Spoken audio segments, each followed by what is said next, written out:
మాతృదేవోభవ, పితృదేవోభవ. నేను మీ శ్రీధర్.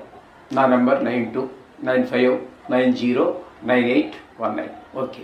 శ్రీరామచంద్రుల వారు తన వ్యక్తిగత జీవితం కంటే కూడా రాజధర్మాన్ని, వ్యక్తిగత ధర్మం ఒకటి ఉంటుంది. వ్యక్తిగత జీవితం ఉన్నట్టే వ్యక్తిగతమైన జీవితాన్ని గడపడానికి కూడా ఒక ధర్మం ఉంటుంది. అలాగే మరి రాజధర్మం, రాజుకు కొన్ని ధర్మాలు ఉంటాయి. ఆయనకి వ్యక్తిగతం ఉంటుంది, ప్రతి మనిషికి వ్యక్తిగతం ఉంటుంది. మరి చేసే వృత్తిని బట్టి వృత్తి ధర్మాలు కూడా కొన్ని ఉంటాయి. అలాగే ఇక్కడ ఈ రాజధర్మానికి ఎక్కువ ప్రాముఖ్యత ఇచ్చాడు వ్యక్తిగతం కంటే. మరి దీనిలో కొంతమందికి అన్యాయం జరిగినటువంటి పరిస్థితులు ఉన్నాయి కదా, దాని గురించి మీరు ఏం చెప్తారు అని చెప్పేసి వాళ్ళు అడగడం జరిగింది. దానికి ఏంటంటే, రాముడు నాలాగా మీలాగా ఒక వ్యక్తి కాదు. అర్థమైందండి? ఎంత మీరైనా నేనైనా మనకి కొన్ని ధర్మాలు ఉన్నాయి. నేను మగవాడిని కాబట్టి నాకంటూ ఒక కుటుంబము, నా భార్య పిల్లల్ని పోషించవలసినటువంటి బాధ్యత, అది కూడా న్యాయార్జితమైనటువంటి ధనంతో వాళ్ళని పోషించవలసినటువంటి పరిస్థితిని నాకుంటుంది. అలాగే రాజుగారు ఉన్నారు, రాజుగారికి భార్య ఉంటుంది, ఆయన భార్యని రాణిని చూడాల్సిన బాధ్యత కూడా ఉంది. అలాగే రాజు అనేటప్పటికీ ఆ రాజ్యంలో ఉన్నటువంటి సమస్త జనులకి కూడా కష్టం వచ్చినా నిష్ఠూరం వచ్చినా ఏమైనా రాని కష్ట నిష్ఠూరాలు వచ్చినా సుఖాలు వచ్చినా అవన్నీ కష్ట సుఖాలను నివృత్తి చేసి సుఖాలను అందించవలసినటువంటి ధర్మాన్ని పాటించవలసినటువంటి తను పాటించి కదా ఎదరాళ్ళకి ఈ ధర్మం చేయండి అని చెప్పాలి అంటే తను ఆచరించాలి ఫస్ట్. ఆ విధంగా ఆ రాజధర్మాలు కొన్ని ఉన్నాయి. ఇక్కడ వాటి గురించే మనం ప్రస్తావించవలసి ఉంటుంది. వాళ్ళు అడిగిన ప్రశ్న ప్రకారం అదే మనం మాట్లాడాలి. ఆయనకి భార్య ఉంది ఆనాటికి. ఆయన మరి ఆయనకి ఇద్దరు కొడుకులు పుట్టారు.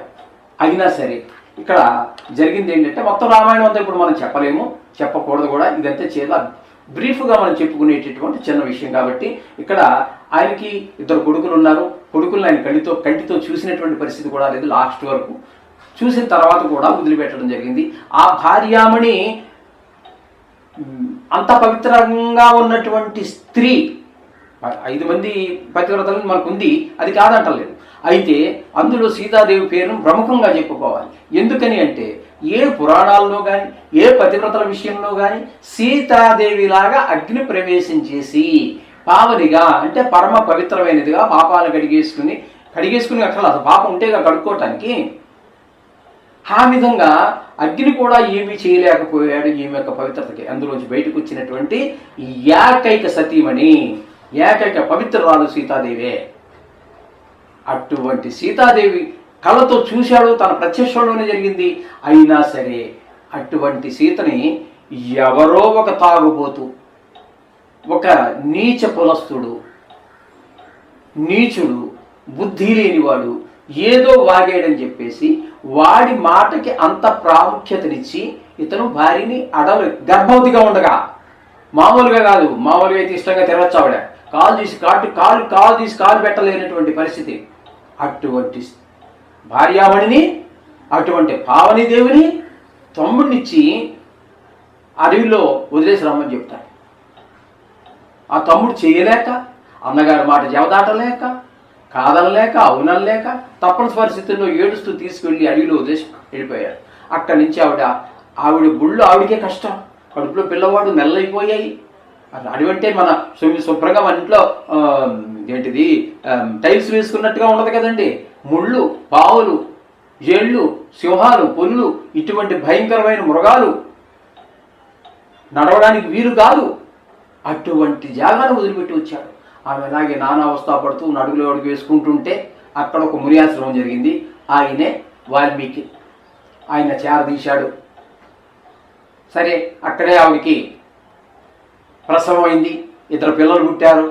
వాళ్ళిద్దరికి గురువుగా ఆ వాల్మీకి అన్ని సమస్త విద్యలు నేర్పించాడు. ఈ విధంగా అటువంటి మాత్రం మనిషిని మనం దేవుడుగా కొలుస్తున్నాం. మరి ఆ మనిషిని ఎంత కష్టాలు పాలు చేశాడు, ఆ భార్యని ఎంత కష్టాలు పాలు చేశాడు. నాన్నని కళ్ళతో చూడలేదు ఆ పిల్లవాళ్ళిద్దరూను. పిల్లలు చేయవలసిన న్యాయం ఇదేనా? భార్యకి జరగవలసినటువంటి నా ధర్మం ఇదేనా? ఇది ఎప్పుడుది? త్రేతాయుగం నాడు. అదే ఇప్పుడు కనుకైతే ఈ గడికాలంలో ఇప్పుడు ప్రజెంట్ సిచ్యువేషన్లో అయితే మహిళా సంఘాలన్నీ దుమ్మెత్తిపోసేవి. భగవంతుడి దయ వల్ల ఆనాడు ఈ మహిళా సంఘాలు లేవు. అదొకటి రాముల వారి ప్లస్ పాయింట్ అయిపోయింది, ఆవిడకేమో మైనస్ పాయింట్ అయింది. కొంత న్యాయం జరిగేదేమో మరి ఆ మహిళా సంఘాల నుండి రాముల వారి మీదకి దండెత్తి వచ్చారనుకోండి, వాళ్ళందరూ ఎందుకు వచ్చిన గొడవ రాని ఏదో చేసేవాడేమో మరి. అయితే ఈనాటి ఈ పరిస్థితులన్నీ ఆనాటి పరిస్థితి ఆ కాలంలో లేవు, త్రేతాయుగంలో.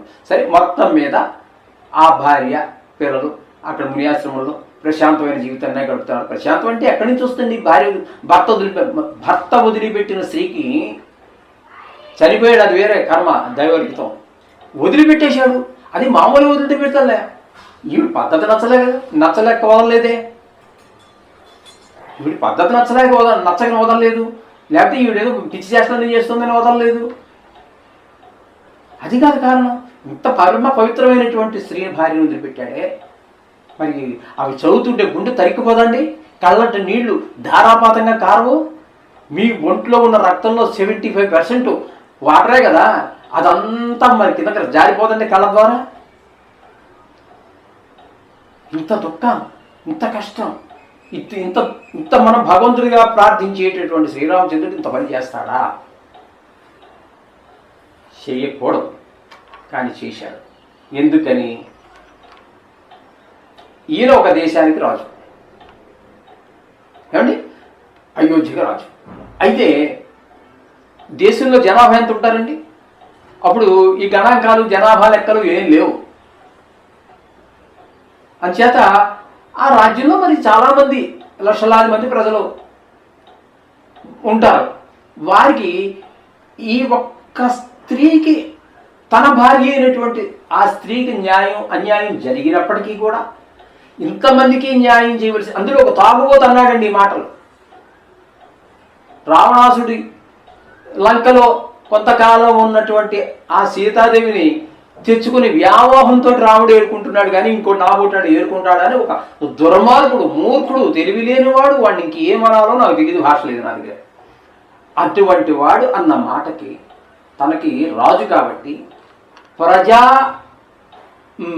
బాహుళ్యం ఏమనుకుంటుందో వాళ్ళకి న్యాయం చెయ్యాలి, వాడు చెప్పిన దాన్ని, వాళ్ళ మనోభావాల్ని గౌరవించాలి అనేటటువంటి ఒక ఉద్దేశంతో వాళ్ళందరినీ సంతృప్తిపరచడం కోసం, ఆ రాజ్యంలో ఉన్నటువంటి సమస్త జనుల్ని ఇది చేయడం కోసం, ఒక్క మాట కోసం, అది అందరూ అన్నదండి.